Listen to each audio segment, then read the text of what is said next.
premier projet ressemble un peu, de loin, ressemble à ce que j'ai fini par présenter à la fin. Mais le moyen n'était pas les mêmes. Enfin bref, j'arrive avec mon premier projet qui est entièrement... c'est pas de la capture d'écran, c'est pas de la 3D, c'est pas de ce truc, mais c'est de l'internet pourri. Ah non, non, non, non, non, non. Voilà. Ah oui, tu attends. Et puis en fait, à 43 photographes, c'est intimidant. Tu sais, quand t'es le nouveau et que t'arrives dans un groupe de 40 personnes, tu fais ah, salut, ouais. Bonjour, bonjour. T'es dans tes petits souliers, puis t'es emmerdé, tu vois. Puis t'as qu'une envie, c'est d'être pas là, de toute façon, parce que franchement, c'est trop intimidant. Puis je commence à parler avec d'autres photographes, des vrais, tu vois, qui utilisent un appareil photo, qui sont sérieux, puis qui ont des têtes de photographes. Tu vois, ouais, mais voilà, ils ont le bras poilu, ils sont un peu rasés, machin, ils sont roublards, tu sens qu'ils aiment le vin rouge, puis ils ont des têtes de me fais pas chier, tu vois. Et donc t'arrives, t'es un peu timide, machin, puis moi, tu fais quoi? Bah moi, j'ai fait des photos, parce que des fois, je suis allé sur Internet, et puis je m'intéresse au territoire français de l'Internet, tu vois, et tu dis ça en souriant, alors qu'il y en a qui sont partis, te racontent qu'ils se sont fait, ils sont rentrés en hélicoptère parce qu'ils sont perdus, parce qu'ils ils se sont perdus dans la forêt et qu'ils se sont battus avec des putains d'ours. Il y en a d'autres, ils sont partis, je sais pas où, photographier des, enfin, avec des vraies démarches de photographe. Moi, j'ai des complexes des fois quand je suis avec les vrais photographes, parce que clairement, moi, je fais pas du tout ça. Je me déplace pas déjà pour commencer, parce que je me déplace pas, je vais pas à l'endroit pour faire des photos, ça se passe tout dans les jeux, tout sur internet, enfin tout dans l'ordinateur. Et puis c'est vraiment étrange, parce que même quand tu parles du travail, en fait, t'as un peu envie de dire non, non, mais je te jure, c'est bien. Toi, tu t'es battu avec un ours et tout, t'as fait une photo, putain, respect, mais moi aussi, c'est bien. Je suis allé sur internet. Et ensuite, il y a tout le projet, j'étais complètement perdu pour ce projet-là. Je voyais à peu près où je voulais aller, et en même temps, c'était terrible parce que je me dis, enfin, à telle date, ce sera arrêté. Ensuite, on va travailler sur le bouquin, machin, et voilà. Donc tes photos, bah, donc j'avais une trouille bleue parce que je me disais non, c'est pas possible, je vais pas pouvoir exposer ça. Donc je montrais autour de moi mes photos en disant bah voilà, ça, l'expo c'est dans 8 mois. Je fais quoi? Je me suicide ou pas? C'est vrai que j'ai commencé donc avec tous les jeux vidéo que je pouvais trouver de simulation. Et celui qui a le plus fait rire quand j'en parlais avec l'équipe de FTL, c'est Euro Truck Simulator, qui évidemment, parce que c'est probablement le jeu le plus chiant du monde, ça a amusé tout le monde. Et c'est un jeu de simulation de camions, donc on pilote un camion sur des autoroutes, voilà, et on amène des pommes à Lyon.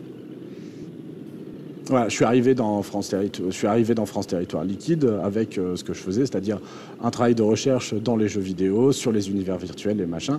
Donc évidemment, je suis arrivé en me disant bah, comment, enfin c'est même idiot de penser comme ça, comment je peux adapter ma démarche à ce projet-là. Donc bah, je vais chercher sur les jeux vidéo comment il est le territoire français. Et en fait, c'était à la fois bête et à la fois chiant, parce que le territoire français,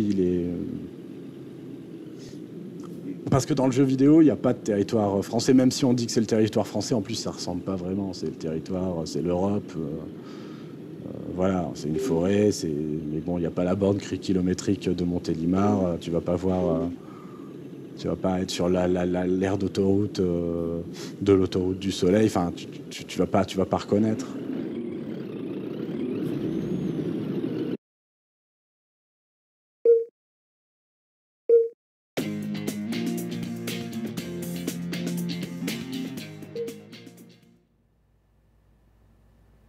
Donc, du coup, c'est comme ça que le projet a dévié tout doucement vers ce que j'ai présenté, c'est-à-dire une typologie de bâtiments, de zones urbaines et périurbaines prises dans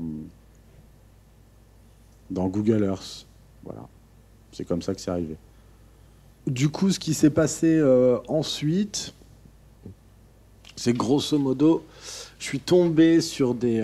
en fait, c'est en cherchant des modèles de ce qui existait dans les jeux vidéo. Puisque quand je me baladais dans Euro Truck Simulator, je suis tombé sur des zones industrielles où les bâtiments, j'aurais pu les prendre en photo, je pouvais trouver ça intéressant un petit peu de les extraire du jeu vidéo pour les mettre en image.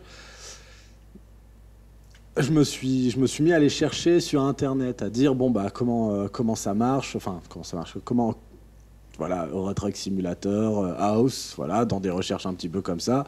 Qu'est-ce que je pouvais trouver? Est-ce que j'arrivais à voir les textures, les modèles 3D, et est-ce que je pouvais après les reconstituer et les mettre et les mettre en image après dans Photoshop ou dans d'autres logiciels de 3D. Et en faisant toutes ces recherches-là, en cherchant ces bâtiments-là, j'en ai trouvé d'autres. Et j'ai découvert une communauté. En fait, je savais qu'il y en avait une, mais j'ai découvert une communauté autour d'un logiciel qui s'appelle SketchUp, qui est un logiciel qui est très facile pour faire. C'est de la 3D pour les nuls, en fait. Voilà. En fouillant un petit peu dans cette communauté, je suis tombé sur des bâtiments à Dunkerque. Au départ, je suis tombé sur la cité Victor Hugo de Dunkerque. Je crois qu'elle s'appelle la cité Victor Hugo. Et je me suis rendu compte qu'il y avait des gens qui s'étaient amusés, ou pas amusés d'ailleurs, qui avaient modélisé beaucoup de bâtiments de la ville de Dunkerque.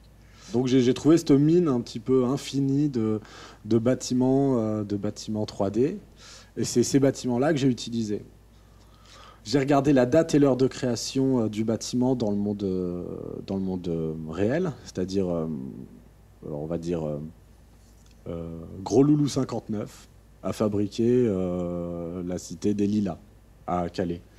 Donc c'est lui qui l'a fait, comme ça, il l'a bien modélisé, machin. Quand il a sauvegardé, c'était un 21 janvier à 16h.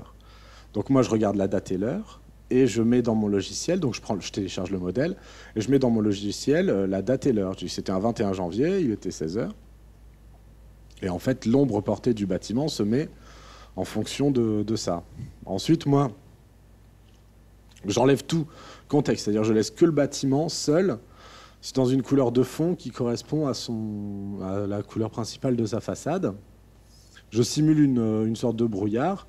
Et je mets le soleil, je place le soleil pour qu'il y ait une sorte de contexte, c'est tout. Voilà, l'ombre portée, c'est elle qui dit qu'il y a un sol, en fait. C'est juste ça. Et ensuite, je mets ça en image. Enfin, je prends l'image. En fait, c'est comme un voyage, hein, mais c'est comme un voyage où on saute, quand on fait des sauts de puce. On passe de Dunkerque à Brédune ou de Dunkerque à Béthune. Et donc voilà, l'idée c'était de faire une typologie de la même manière que les bêcheurs l'ont fait, quoi, en gardant une échelle, mais plus, on va dire, essayer de la faire plus sensible. Essayer d'être plus dans le sensible quand même dans la typologie, ouais. Voilà.